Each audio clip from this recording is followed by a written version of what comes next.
Eala to compete at Philippine Women's Open. Eala will be playing in the first-ever Philippine Women's Open, with the Filipina tennis ace getting her dream of a true WTA home tournament. Eala is back in Manila to compete in the Philippine Women's Open, with the country's first-ever WTA event set to start this weekend at the Rizal Memorial Tennis Center. Eala came home from Melbourne after her exit from the Australian Open and landed in the Philippines on Wednesday night. Philippine Women's Open organizers then confirmed that Eala will play in the WTA 125 joust as the Filipina ace was given a wild card to compete. The 20-year-old expressed excitement in playing in her first-ever home tournament. "Yes, I will be playing next week. I'm looking forward to it and I hope people can show up and support the Pinays," Eala said. "It's a huge milestone in Philippine tennis, and I think it's a big deal for all of us Filipina tennis players," she added. Eala's participation was initially up in the air due to potential scheduling conflict with the Australian Open. But while Eala's stint in the season's first Grand Slam was frustrating, it did pave the way for her to grace this landmark event for Philippine tennis. Organizers can expect a blockbuster week, especially after tickets are already sold out for the last 2 days of the tournament.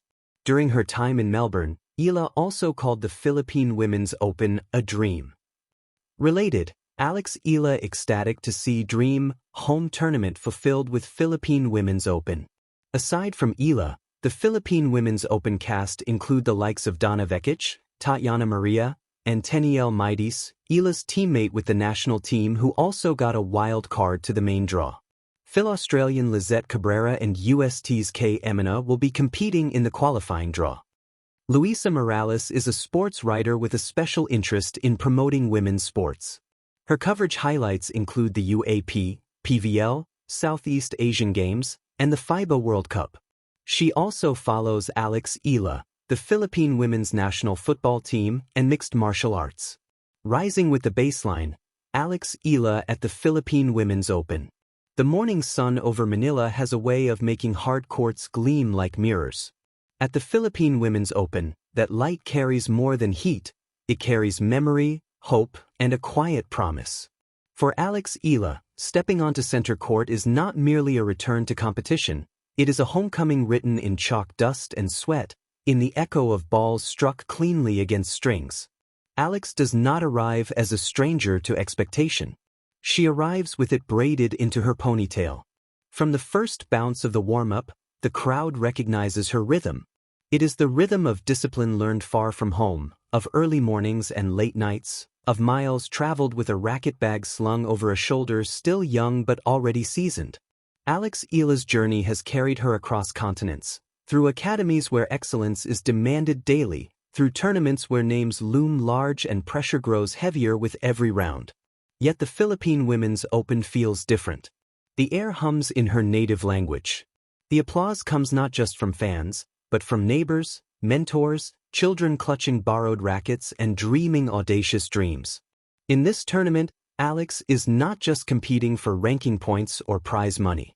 She is competing for something more intimate, the chance to show what is possible when a Filipino girl believes fiercely in herself. Her first match is a test of patience. The opponent is experienced, clever with angles, unafraid to extend rallies. Alex starts measured, building points with depth rather than flash. Her forehand, smooth, compact, deceptive, begins to dictate play. Each time she slides into position and unloads down the line, the crowd inhales, then exhales together. It is the sound of collective belief. Between points, Alex's eyes remain steady. She has learned this composure the hard way, through losses that taught resilience, through victories that demanded humility. Tennis, after all, is a conversation with oneself as much as with the opponent. And Alex listens carefully.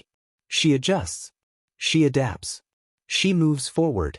As the tournament unfolds, so does the story. Media headlines speak of homegrown hero and national pride, but Alex experiences it in quieter moments.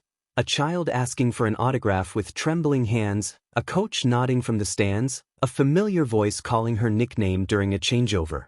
These moments settle into her bones, grounding her when matches tighten and margins shrink.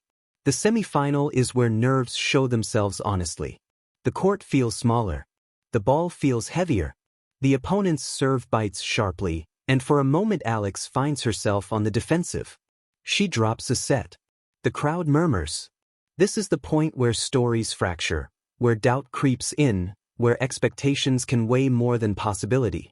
Alex walks to her chair, towel over her head, eyes closed. She does not think about trophies or history. She thinks about process. For timing. When she returns to the court, her movement sharpens. She steps inside the baseline, takes the ball early, refuses to be rushed. She breaks serve with a fearless backhand return that kisses the sideline. The crowd erupts, not because the point was spectacular, but because it was brave. Set by set, game by game, Alex reclaims control. She wins not by overpowering, but by outlasting, by believing one more shot will be enough. When match point arrives, she serves wide, opens the court, and finishes with a forehand that seems to carry every hour she has ever trained. The final feels almost ceremonial. Flags wave. Cameras flash. Yet inside the lines, tennis remains brutally simple: ball in, ball out, point won, point lost. Alex competes with the same seriousness she brought to her first junior match, but with a maturity forged by experience. Win or lose, she understands what this moment represents. If she lifts the trophy, it is not as an ending, but as a marker on a longer road. If she falls short, it is not failure, but fuel. Because Alex Eala's presence at the Philippine Women's Open is already a victory in itself. It says that Filipino athletes belong on the world stage. It says that excellence can be nurtured, exported, and proudly brought home. As the sun dips and the court cools, the echoes linger. Somewhere in the stands, a young girl practices her swing in the air, mimicking Alex's follow-through. That may be the most enduring triumph of all. Alex Eala leaves the court not just as a competitor, but as a symbol of dedication without shortcuts, of courage without noise, of a future still unfolding. And the Philippine Women's Open, for a moment, becomes more than a tournament. It becomes a promise kept, and many more promises begun.